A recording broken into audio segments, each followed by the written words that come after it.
Buenos días, hermanos y hermanas. Hoy estamos en Lucas 5. Vamos a leer versículos 1 a 11 y después voy a dar un breve comentario, pocos minutos. Y veo primero, vamos a leer la lectura.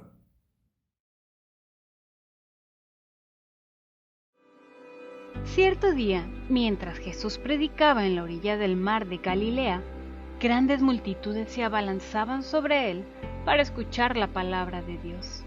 Jesús notó dos barcas vacías en la orilla, porque los pescadores las habían dejado mientras lavaban sus redes. Al subir a una de las barcas, Jesús le pidió a Simón, el dueño de la barca, que le empujara al agua. Luego se sentó en la barca y desde ahí enseñaba a las multitudes. Cuando terminó de hablar, le dijo a Simón: Ahora ve a las aguas más profundas y echa tus redes para pescar. Maestro, respondió Simón, hemos trabajado mucho durante toda la noche y no hemos pescado nada. Pero si tú lo dices, echaré las redes nuevamente. Y esta vez las redes se llenaron de tantos peces que comenzaron a romperse. Un grito de auxilio atrajo a los compañeros de la otra barca, y pronto las dos barcas estaban llenas de peces a punto de hundirse. Cuando Simón Pedro se dio cuenta de lo que había sucedido, cayó de rodillas delante de Jesús y le dijo: Señor, por favor, aléjate de mí. Soy demasiado pecador para estar cerca de ti. Pues estaba muy asombrado por la cantidad de peces que habían sacado, al igual que los otros que estaban con él. Sus compañeros, Santiago y Juan, hijos de Zebedeo, también estaban asombrados. Jesús respondió a Simón: No tengas miedo, de ahora en adelante pescarás personas. Y en cuanto llegaron a tierra firme, dejaron todo y siguieron a Jesús. Cada vez cuando leemos una historia en la Biblia, una narración en la Biblia, Testamento Antiguo, Testamento Nuevo, no importa, cuando leamos esta historia, necesitamos buscar principios teológicos, principios que son intemporales, que debe tener otras escrituras para apoyarla, pero algo que es verdad a ellos en el primer siglo y también es verdad para nosotros. Entonces hay muchos detalles de esta historia en Lucas 5 que no me afecta. Por ejemplo, Dios no está diciéndome: Eric, vaya a pescar. Probablemente no en este momento. Eric, tienes que subir en un boca sin preguntar. O necesita dejar su trabajo. Tal vez sí, pero probablemente no. Hay 4 principios en esta historia que necesitamos encontrar. La primera, o el primer punto, no es el punto principal de la historia, pero es un principio que necesitamos discutir. Número 1.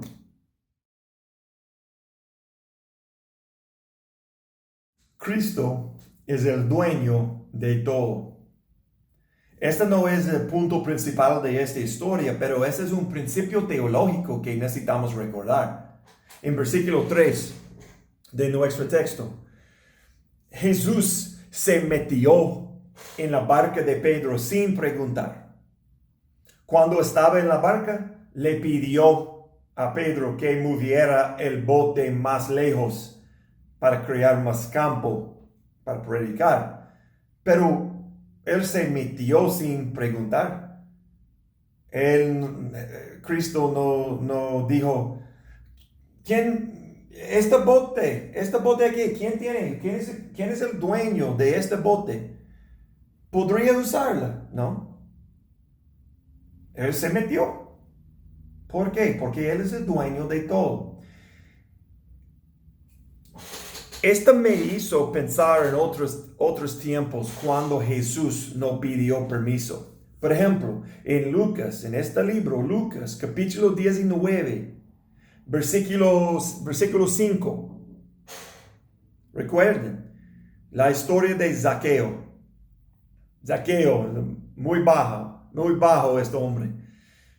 Zaqueo, a Zaqueo, Jesús dijo, voy a ir a su casa hoy.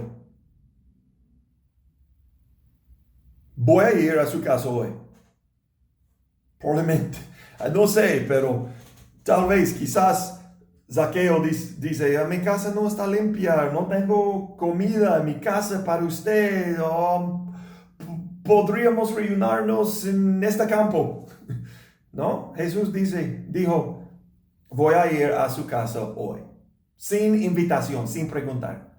La historia de la entrada triunfal.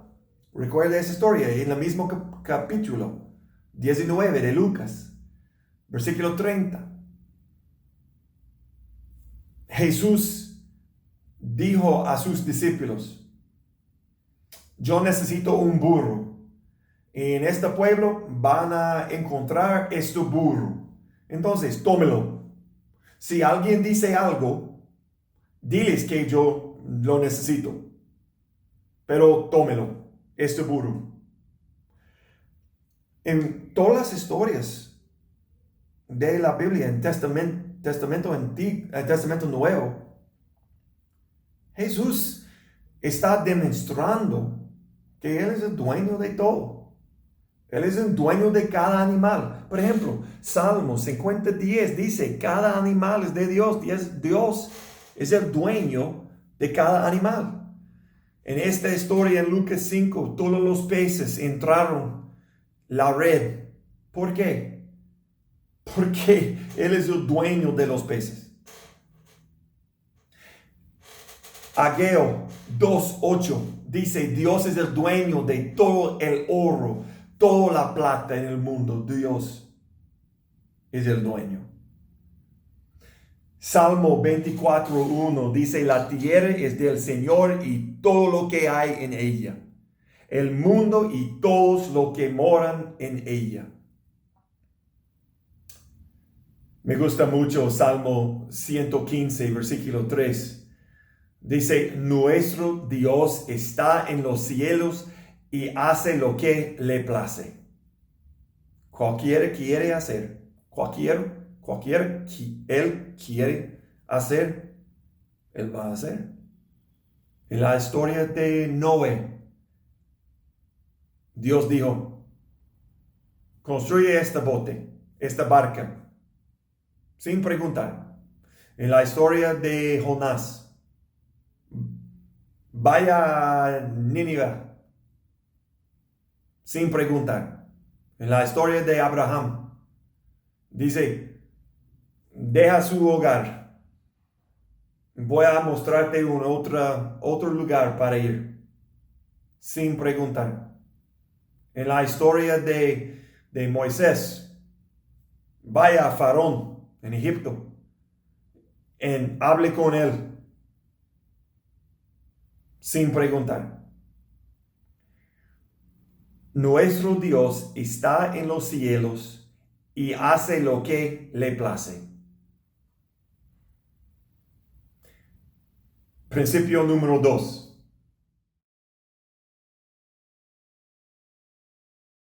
Cristo controla toda la producción.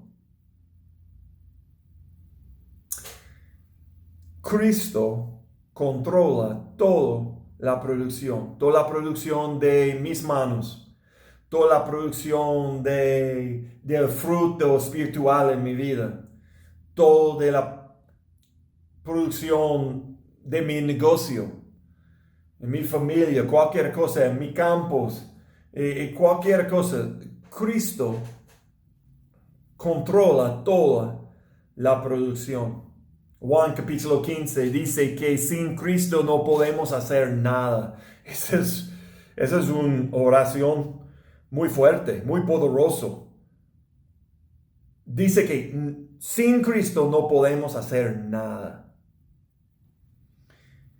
En la primera carta a los Corintios de Pablo, en capítulo 3, versículo 7, dice, no importa quién planta o quién riega, lo importante es que Dios hace crecer la semilla.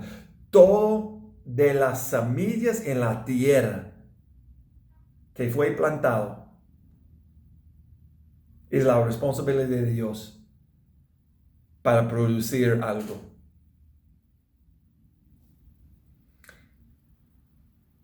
Entonces, ¿cuál es nuestro rol? ¿Cuál fue el rol de Pedro en esta historia? Versículo 7. Versículo 5. Maestro, respondió Simón, hemos trabajado mucho durante toda la noche y no hemos pescado nada. Pero si tú lo dices, echaré las redes nuevamente. ¿Cuál es nuestro rol? Solo obedece. Obedece la palabra de Dios. Ese es nuestro rol. No importa que no podemos entender. No importa que no podemos ver el mano de Dios en cualquier situación. No importa. Pedro estaba diciendo, no veo cómo funcionará, pero haré lo que me digas. Obediencia. Obedecer. Es interesante porque en versículo 7 vemos, en versículo 7, un grito de auxilio atrajo a los compañeros después de todos los peces entraron el red. 7 dice, un grito de auxilio atrajo a los compañeros de la otra barca, probablemente Juan y Santiago, probablemente, porque los dos estaban en versículo 10, ¿verdad? Entonces, probablemente los dos son compañeros de pescar. Pero dice, un grito de auxilio atrajo a los compañeros de la otra barca y pronto las dos barcas estaban llenas de peces y a punto de hundirse. Ese versículo me hizo pensar sobre este punto, este principio también, parte de principio 2. La ayuda está disponible. Cuando el trabajo es demasiado grande para usted, para mí, hay ayuda. Dios va a proveer asistencia. En este caso, esta historia es otros compañeros. En nuestra vida, otros hermanos, hermanas en Cristo puede ayudarnos con cosas fuertes, con cosas grandes. En la historia de Moisés, en Génesis, el trabajo fue demasiado difícil para él porque él no habla bien. Entonces, ¿qué dijo Dios? Usted puede tomar su hermano, Aarón. Él va a ayudarte. Hay ayuda. Está disponible. Esa no es excusa. Probablemente, usualmente en mi vida, el trabajo no está demasiado grande. Este es en mi mente, ¿verdad? Pero cuando es verdad, verdaderamente este trabajo es demasiado grande para mí, para una persona, siempre hay otras personas que pueden ayudar. Eso es importante sobre la iglesia local, ¿verdad? Porque mis hermanos, si necesito algo, yo puedo preguntar, yo puedo pedir Jafet, yo sé, o Jonathan, o cualquier persona. Yo puedo preguntarles, John Hunter o JP. Yo sé, si yo necesito JP para ayudarme con mi español, yo puedo preguntar él. Él puede ayudarme con mi español. Cuando yo tengo un problema con una predicación, porque el idioma es tan difícil, demasiado difícil para mí, yo puedo hablar con John Hunter o Jonathan Robertson o otras personas. Principio número 2. Cristo controla toda la producción. Cristo está en cargo de este mensaje en este momento, este sermón. Él está en control de mi lengua, de mi idioma, toda la producción en nuestra vida. Cristo está en cargo de eso.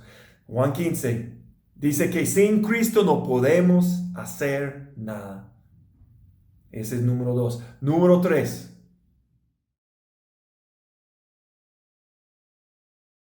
Cristo trae arrepentimiento.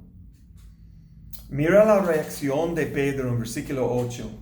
Y dice, la segunda parte, dice, y le dijo, Señor, por favor, aléjate de mí. Soy demasiado pecador para estar cerca de ti. Este es interesante a mí. Me hizo pensar sobre Adán después en Génesis 3, después del pecado de Adán. ¿Qué hizo? ¿Qué le hizo a Adán? Él escondió de Dios. Es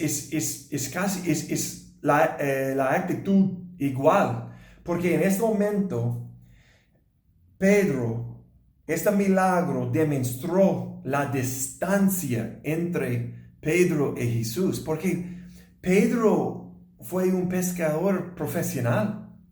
Él sabía todo de pescar. La hora mejor. El lugar en el lago, el mar, mejor. Y la noche anterior, él no pudo atrapar nada. Pero Jesús, en el mediodía, en el día cuando el sol es más brillante, en teoría, es más difícil para atrapar peces. Él llenó los redes.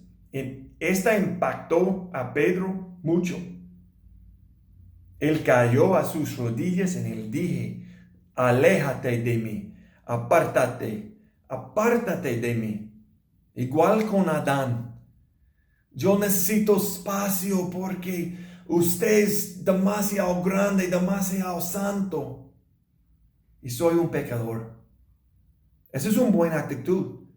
En ese momento Pedro no se da cuenta de que un espíritu humilde es un requisito para el servicio de Cristo.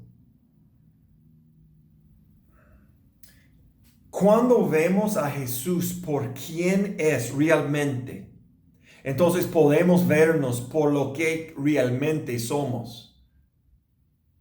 ¿Cuándo puedo ver Dios?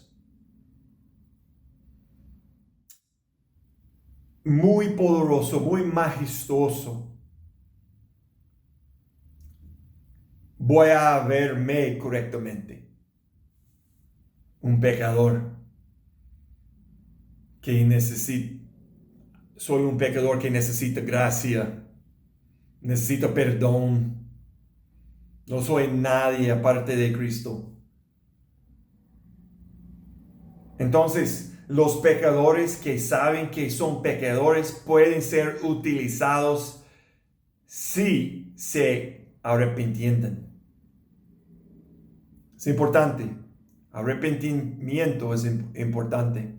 Ese es un principio atemporal. Es verdad hoy como el primer siglo. Cristo trae arrepentimiento. En esta fue verdad la historia aquí en Lucas. Número 4.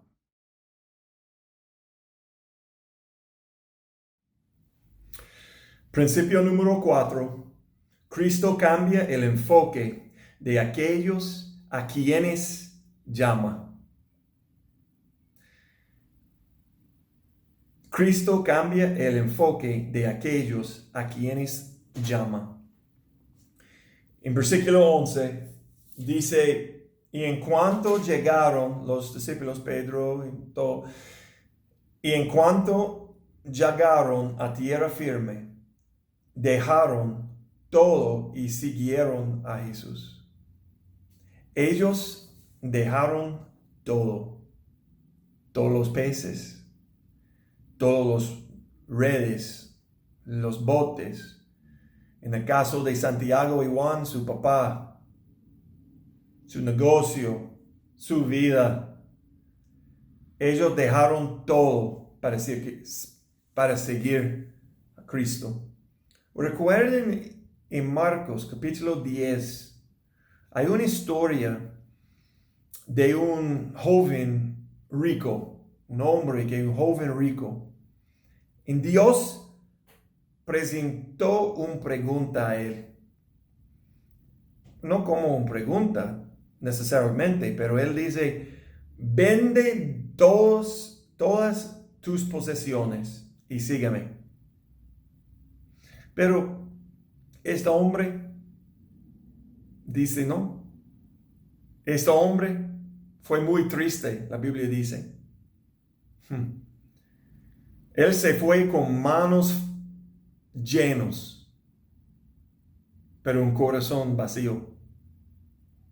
Muy triste, pero en esta historia, Cristo cambia los enfoques de Pedro, probablemente a Andrés, su hermano, probablemente él estaba ahí también. Santiago y Juan, 4 de sus discípulos. Cristo cambia el enfoque. 2 Corintios 5, 17 dice que Cristo crea nuevas creaciones. No solamente cambia nuestro enfoque, pero Cristo crea nuevas creaciones de nosotros. Totalmente nuevo. Mis deseos, mi vida. De hecho, Ezequiel 36, 26. Dios le dice a Ezequiel que reemplazará los corazones de piedra con corazones de carne. No solamente Él está cambiando nuestros enfoques, pero Él está cambiando nuestros corazones. Y afuera de mis corazones, los asuntos de mi vida, mis deseos también. Entonces, ¿cuál es su enfoque? ¿Necesita que Cristo cambie su enfoque? ¿Estás enfocado en los problemas de su vida, de negocio, como Pedro? ¿De este virus? ¿Cuál es su enfoque? Cristo puede cambiar el enfoque de su corazón. Recuerde 4 principios. Número 1, Cristo es el dueño de todo. Número 2, Cristo controla toda la producción. Número 3, Cristo trae arrepentimiento. Y número 4, Cristo cambia el enfoque de aquellos a quienes llama. Oremos. Padre Celestial, gracias, muchísimas gracias por su palabra. Necesitamos su palabra. Necesitamos escuchar a sus palabras. Hoy hablamos sobre 4 principios que están verdad hoy en 2020, no solamente en el primer siglo, pero hoy también. Mi oración es que el Espíritu Santo puede hacer conexiones en nuestra vida con este pasaje. Dios cambie mi enfoque cada día, porque cada día yo quiero enfocarme en cosas temporales, no cosas eternales. Entonces, Guíame con espíritu. Guíame con su palabra. Y gracias por la salvación que viene de tu Hijo. En el nombre de Él, Jesucristo. Amén.